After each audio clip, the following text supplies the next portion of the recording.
Night Court ASMR.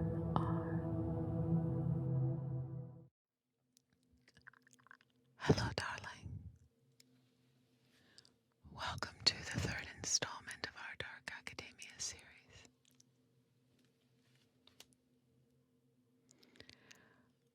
If you remember where we left things, you just walked back to the pub that you run and saw a familiar sight from the enchanting story that you read the previous day in the magical blue book in the section of the library requiring special authorization. Let's return to our green-eyed stranger with the honeyed voice.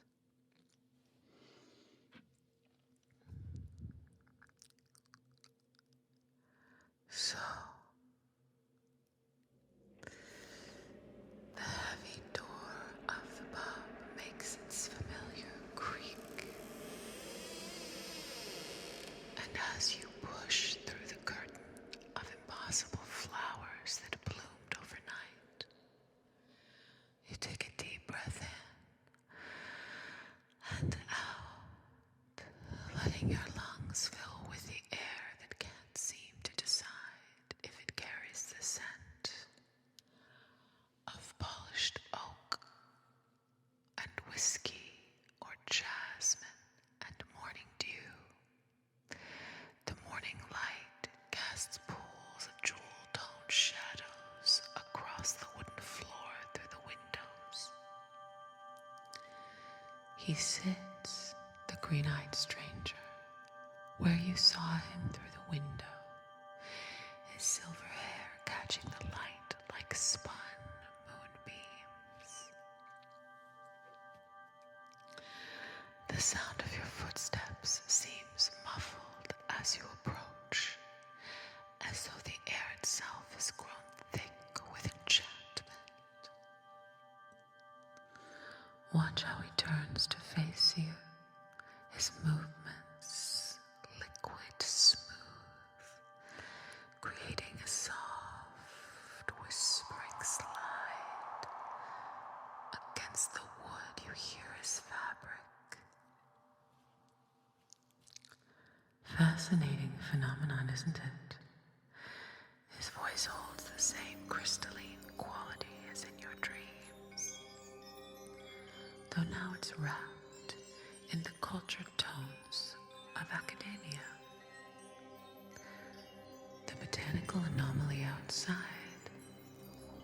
I'm Professor Thorne from the university's Department of Rare Phenomena.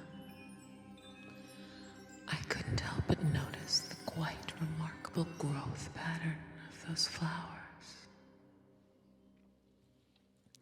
Your keys make a gentle clink as you move behind the bar, falling into the familiar routine of opening while your mind races.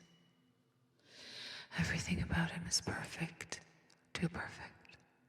His tweed jacket holds the same shimmer as fairy wings, and his green eyes catch the light like dew on morning leaves. The circular formation is particularly intriguing, he continues, his long fingers trailing patterns on the bar's polished surface. Each touch seems to leave momentary swirls of frost that fade like morning mist. Rather like the fairy rings of folklore, wouldn't you say? I'm preparing a paper on similar occurrences throughout the region.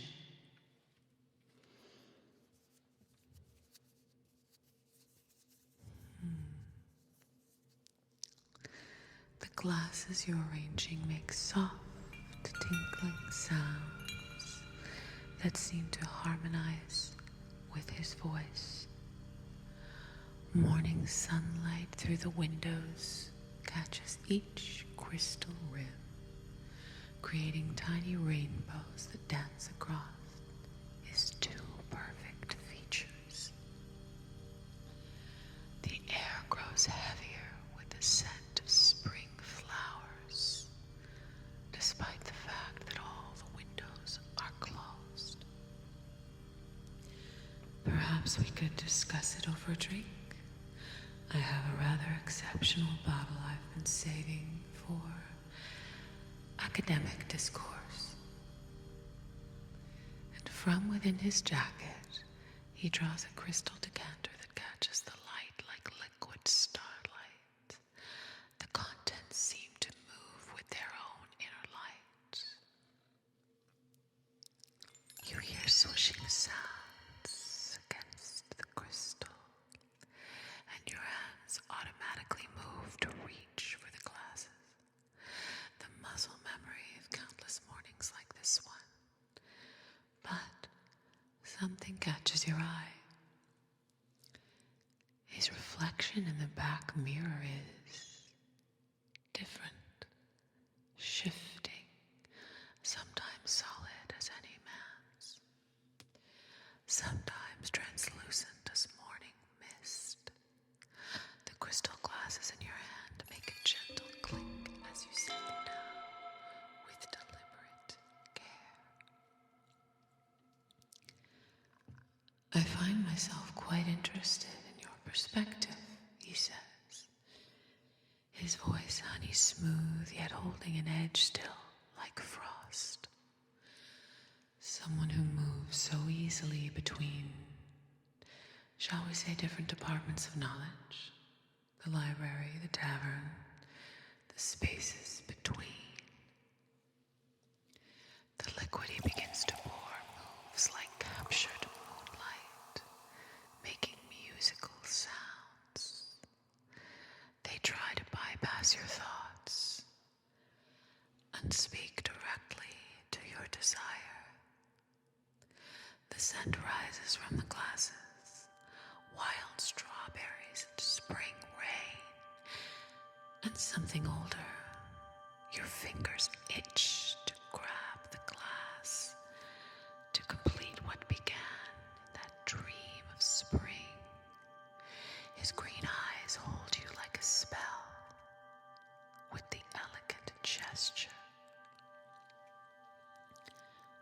But there, in the mirror behind him, for just a moment, another form flickers. Antlers of crystal catch the light like icicles. Wings of gossamer and starlight. A crown of twisted brambles and spring flowers. The glasses in your bar make tinkling sounds, trembling in the suddenly charged air. A toast, he suggests, his smile sharp as midwinter frost, to academic collaboration. The morning sunlight chooses this moment to break fully through your windows, casting his shadow across the bar. A shadow that looks nothing like a professor's. And in that moment of clarity, you remember every fairy tale warning again, every story of those who were taken, every legend of deals sealed with a shared drink.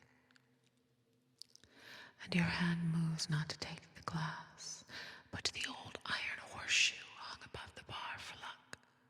The movement is smooth, practiced, natural as drawing a pint. I'm afraid, you say, your voice steady despite your pounding heart, that I have a rather strict policy about drinking before noon.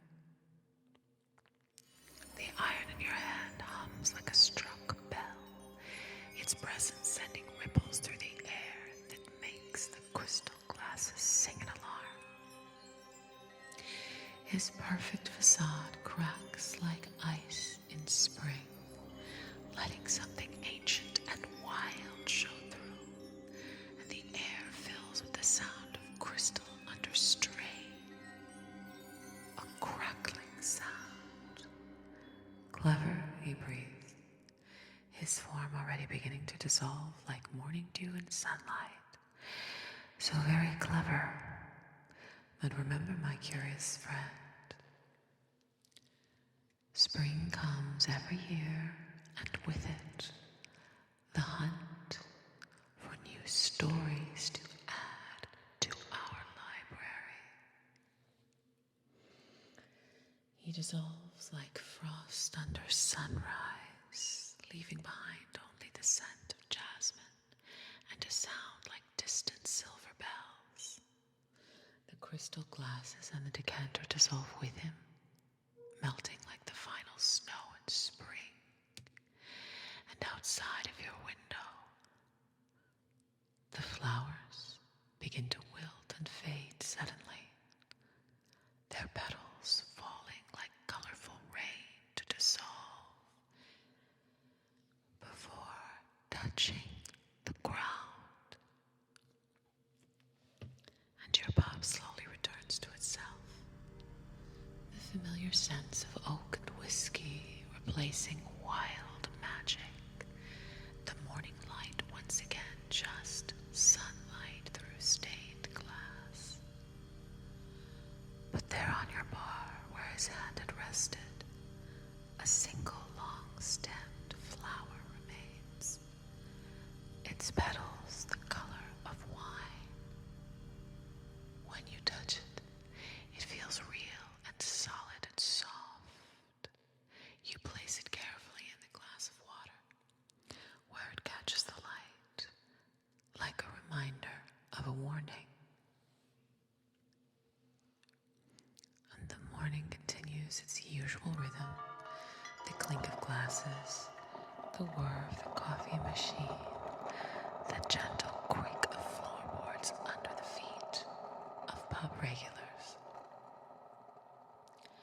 But now you know what waits in the spaces between seasons, in the marginal notes of restricted books, in the dreams, the taste of honey and spring wine. So you keep the iron horseshoe close at hand, and you watch the shadows in the mirror with more care than before. The vigilance thrills you, whether like seduction or as mere survival, it is difficult to say. You recall a line from Macbeth. Look like the flower, but be the serpent under it. Now you wonder if the flower itself may sting as soundly as the serpent, or the serpent bite as sweetly as the spring.